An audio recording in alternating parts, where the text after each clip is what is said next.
Hey everybody, I'm D.Lisa West. I am a dream doula. Well, I'm Charel Morris, and I'm a shaman of the quantum age. I love it, Charel. We've met about a year ago, I think, and I remember telling you I have a podcast, but nobody listens to it. And you said, "Oh, we can change that, honey." So let's change that. I think a few people listen to it now. I And feel as just I listen to it, and I'm okay then. very special. You are special. And so tell me more about what you do as a shaman in the quantum. I'm sure everyone would love to hear about that.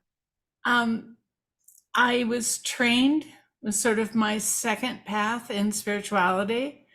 I was trained in shamanic work and then continued on with that person for 18 years, helping to develop their retreats, their programs, their trainings, ceremonies, and all that luscious stuff while I was working in Los Angeles in film and television. So I would do like um, X TV show during the week and go do my other stuff in the other side. And I I had an instant where I had a vision. And this was in the early 90s. And it was really amazing. And it was very personal and powerful to me. But I didn't realize until this last year was my first step into the quantum field. And that's evolved. And now it's all about it. And when I read things from physicists and quantum physicists, the thing I love most is they go, we have no idea what this is. What we know is it works. And they often refer back to shamans 4,000, 5,000 years ago and other early Buddhists. There's this match to the quantum field that just kind of lit me up. I'm not a scientist by any means. So when they go in talking about science, I'm like, okay. But when they talk about in physics, it was all separate. Everything was separate. You and I are not the same. We are not connected. And everything was considered dark, the darkness. That's why we have dark holes. It's not necessarily because they are dark. It's just we don't know what to call them and they kind of are all black. And then here comes this quantum stuff coming out going, no, we are all connected. There is this sounds silly. There is this universal brain. And I have part of it. You are part of it. My cat is part of it. The fish are all. There is no separation. And in the quantum, they actually have a different form of light. It feels like it's a little thicker, a little brighter. And you have the choice of working in the light or in the dark. That's an easy choice in my world. And then they start talking about over the last 400 plus years with science. Science was put down by the church. So there was a big separation. And now science is basically in the military or in high corporate, and they do what they're told. Quantum has this openness, this ability to lift up, the ability to step forward in the world and have a higher level in the world. One of the things I do when I'm teaching people how to really work in quantum, as I understand it, this is again not a scientific element, but joy is the highest frequency. So they bring in the quantum, observe it, acknowledge it, because it's here, and then we bring in joy. And I think that's how we should all start. Oh, that's so beautiful. And that you're also a practitioner in the CSL world, right? Mm-hmm, mm-hmm. And that kind of goes, I mean, that connects into the spirituality of changing your thoughts and adding a thought with an emotion, and the emotion of joy and a Mm-hmm. positive thought is so much more than just you have a feeling in your body, you have a thought in your human brain. But really, what we're doing is we're creating something else in this ether that we can't see with our human eyes, but Yeah. you can feel it. And you can feel it. And that's one of my favorite things. I mean, you were with me in a class where we were talking about a lot about inner awareness, intuition, imagination. It actually starts, which I found really interesting, when they talk about your connecting to the quantum, it's your physical senses that sort of go out first. And when I had this experience back in the early 90s, shortly thereafter, in working with clients, religious, CSL, that whole thing, as a practitioner, I started noticing, because clients came to my home, so, none of this stuff, that the energy felt thicker after we did treatment. Oh. And one day, because I'm sneaky, I opened my eyes a little bit, and it was thick and it was gold. Now I know. Okay, wait. Let me ask you this. Yes. You were praying with someone and your eyes were closed, and then you Mhm, opened them and you mhm. saw gold light everywhere. Because I could not even so much gold light, but just the air was gold. Okay, And it was cool. still air or whatever, but it sparkled. Um, and I'm very sure, I know from Ernest Holmes, who created Science of Mind, Center of Spiritual Living, they used to do a thing, he and his wife and one of the ministers who stayed in this giant house with them, there was a prayer basket at the institute that he created and taught in. And every day, whichever of the three went home first, gathered the prayer requests, and then would go into this giant house. We're talking like probably, I don't know, 20,000 square feet. It was big. They would go somewhere in the house, in a closet, behind a corner, and do all the prayer work over the prayers. Then when the other two came in, the first thing they did when they got home was walk around the house and find where the light was. Wow. I am pretty sure, because quantum was in the arena when, as was Ernest, same time frame, that he was very aware of that. There, when they meet, the Dalai Lama's there. And one of the quotes I loved is they asked the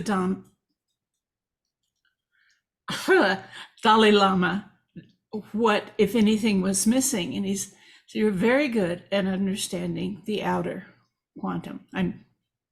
My wording is not exact, but I think you need to look within. Mm. And I'm like, oh, okay. Carl Jung was very involved in the early elements of the quantum world. I think it's here, and they talk about it this way. I mean, when God made the earth or the universe, God didn't see it. As it became alive, it saw God. And then Oh, God, that's so beautiful. I love that. I know. I love that. And talking about Carl Jung, I was just talking to somebody today about his red book. Mm, And I I'm have a very copy. curious. Oh, I have a copy of the red book. I loan it out to people.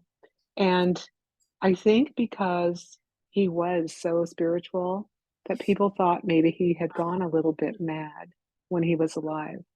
And the last woman I loaned this book to told me today, she said, you know, his family didn't let anyone see this book until several years after he died because they thought it would keep away from the what people thought about him and yeah. they would think less of him.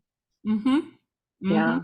And we're finally in a time, well, I think anyway, we're in a time and space in the world that we can talk about this woo woo stuff and it's not so woo woo anymore. It's like, oh, okay, that's how it works. That's how the life works, right? The the scientists who are in the quantum realm, shall we say, because many aren't, it doesn't match what the military wants, what the corporations want. Mm-hmm. This is about bringing it all together. And a lot of them, some of them, Einstein and all these other people I've been they knew people thought they were crazy. I mean, Well, then Einstein is one of the people who said who was very spiritual. If you asked him, he's like, there's something beyond, there's something that connects everything and we can't explain. There's things we can't explain with that science. was the quantum. Yeah.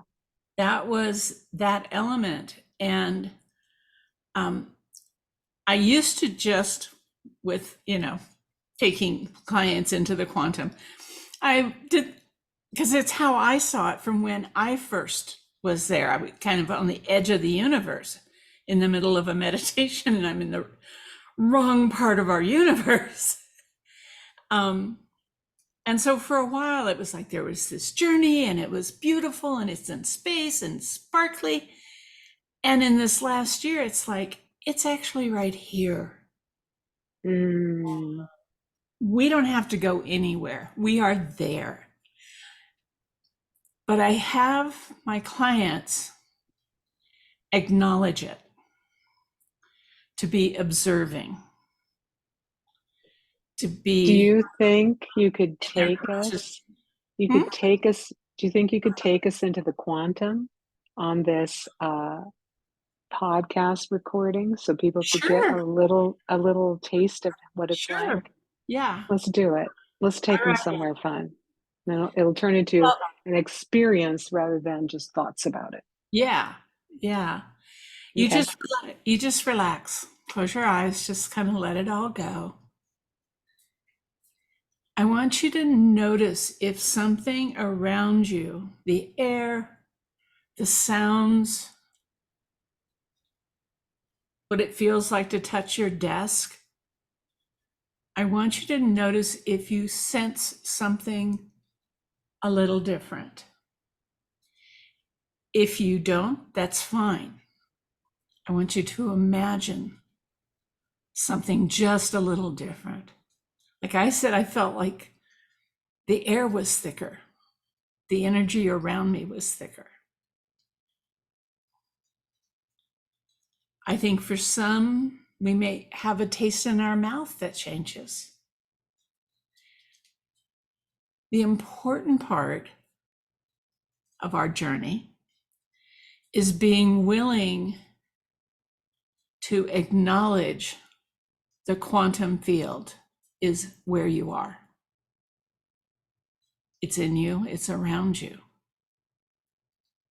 You're acknowledging that, allowing your imagination or your mind or your feelings and your senses to observe it,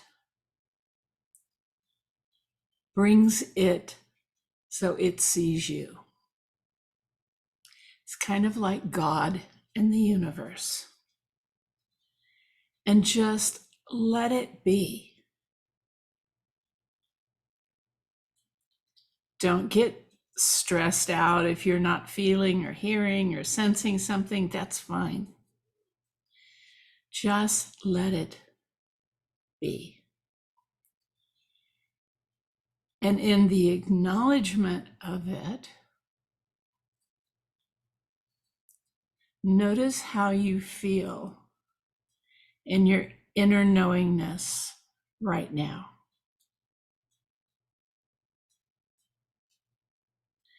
Observe how you feel right now.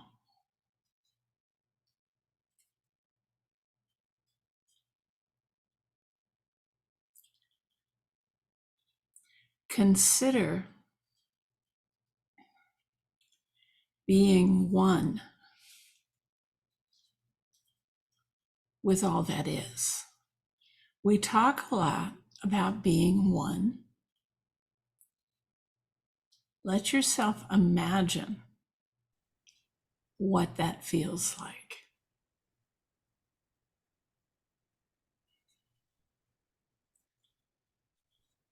And that you can be one with the light. This light that has come forth to bring us up.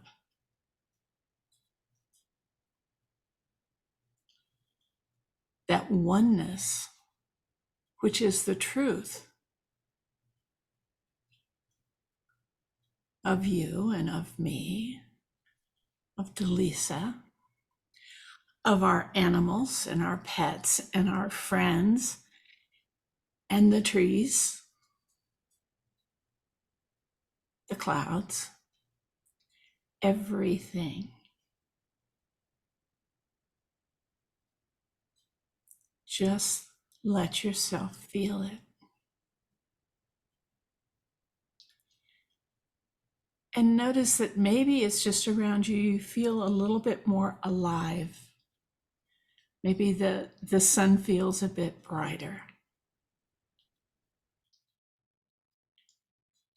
If you have a sweet animal or a young one, take a look. See them in your heart. See them being brighter.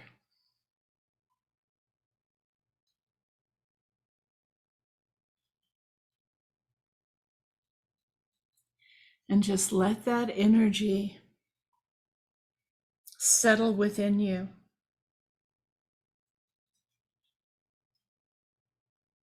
It's there. I mean, for the last 150 plus years, our science folks around the world have been trying to figure it out. Some have stepped away, and some have stepped up. And they see it as the way to bring our universe into a better place. So consider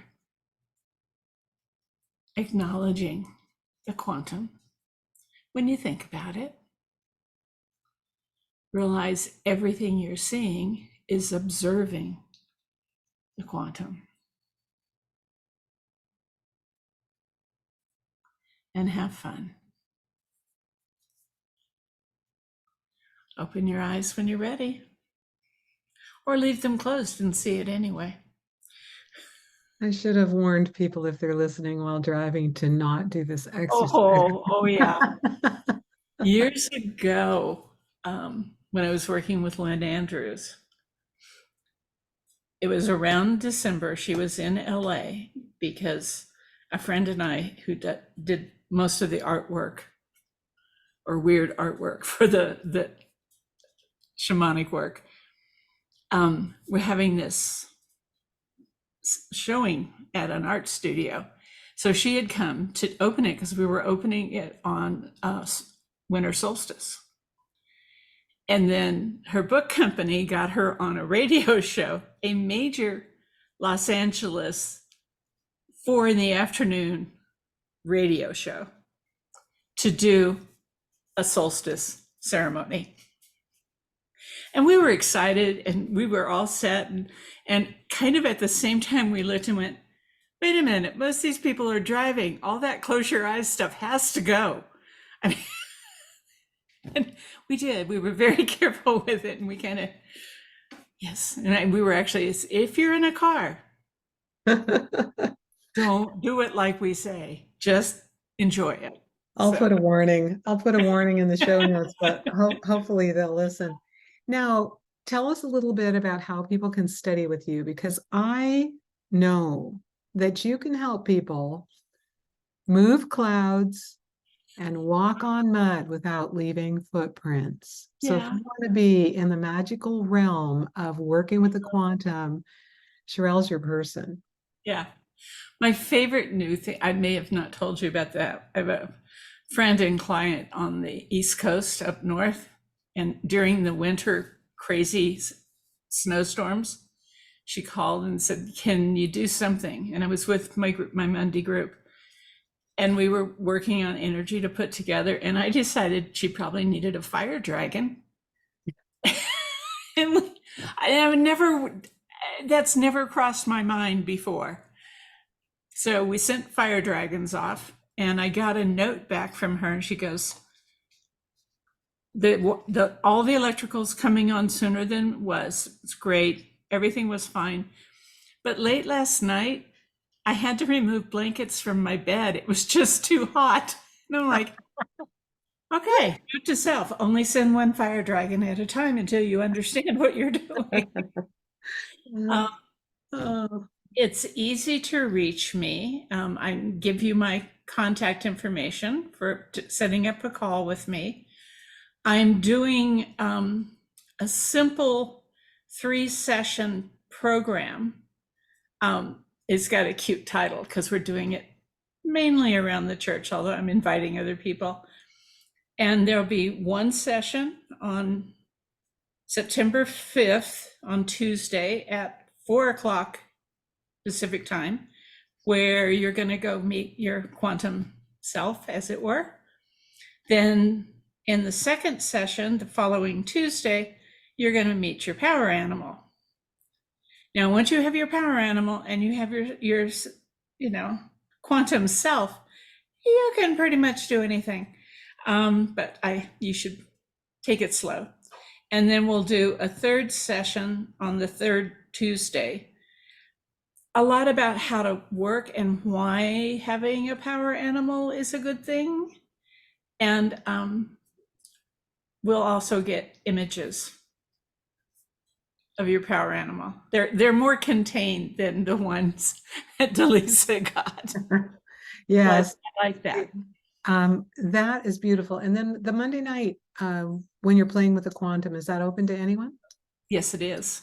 Okay, so we'll put links in the show notes. So if anybody wants to connect with the quantum field with the quantum shaman. Yes, with the quantum shaman. This is how and thank you. It's so sweet. I have become, I've been working in energy work for 40 plus years. And I've done some crazy stuff that I love. I did a ceremony on top of a hotel in Las Vegas. It was very effective, by the way, but it was very fun to think about. And a lot of things with businesses that have brought them hundreds of thousands of dollars they did not expect, which also was kind of fun to tell them. And I love doing all of that, and I still do all of that. But the pull of the quantum is in going deeper into it and realizing this has occurred in our world at this time because it's time for us to decide.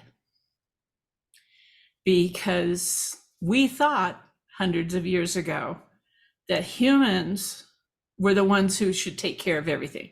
We know what the animals need to do. We know what the land needs to do. We know not diddly squat about any of it. Look around. And I think, and this is just my thinking on it, along with us being much more conscious about our world and the universe, are being more directed to bringing the universe into alignment will be really helpful in the realm of the crazy fires and everything's out of whack. And we can move that into a better space quicker. I think that's how it feels to me. And I've never felt like, no, you all have to listen. Now you're feeling that. Yeah. Listen. Yeah. We're not just people. We're not just humans wandering around doing our thing. We're connected to the everything. Yeah. We are the everything. And I'm pretty sure the animals are doing what they need to do. Yeah. I am pretty sure the air is doing its best, as is the earth and anything else out and around in the universe and beyond. We're not in charge. We're just not, I mean, when I see where, they decide to move the wolf out of one of our national parks, but then it totally throws off the balance of it. I mean, killing all the buffaloes destroyed a lot of our land, and they're bringing them back, and the land is coming back.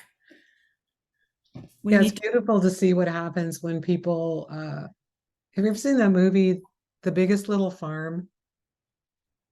I think so, yeah. It's about these people that bought this like worn out farmland and turned it into a biodynamic farm, and they have animals and plants, and it's flourishing because they brought it back to its natural state. Yeah. By putting things back into it that it needed. I love stories like that so much. Yeah. And they're doing that on our plains now. I mean, there's, of course, stuff back and forth between the humans because they haven't let go.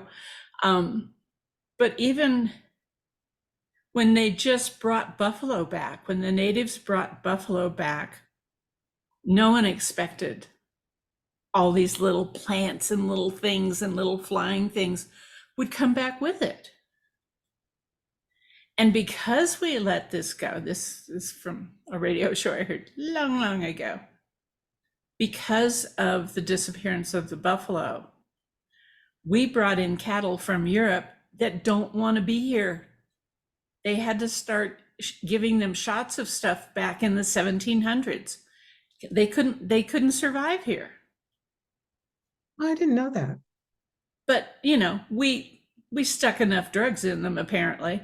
But how has that evolved down the line for all of us? Oh, indeed. Indeed. So, wow, we went off tangent there. Yes. But working with the quantum can make your life more fun, more magic, help you get to your goals and dreams faster. And you can remember that everything is happening all at once. Yes. And, our human brains can't really understand it, but when you imagine yourself in the quantum and you really go there, because our imagination takes us wherever we imagine. Yeah. Magic seems real then. Yeah. We love it. It was lovely to chat with you today. Thank you for having me on. All right. See you soon.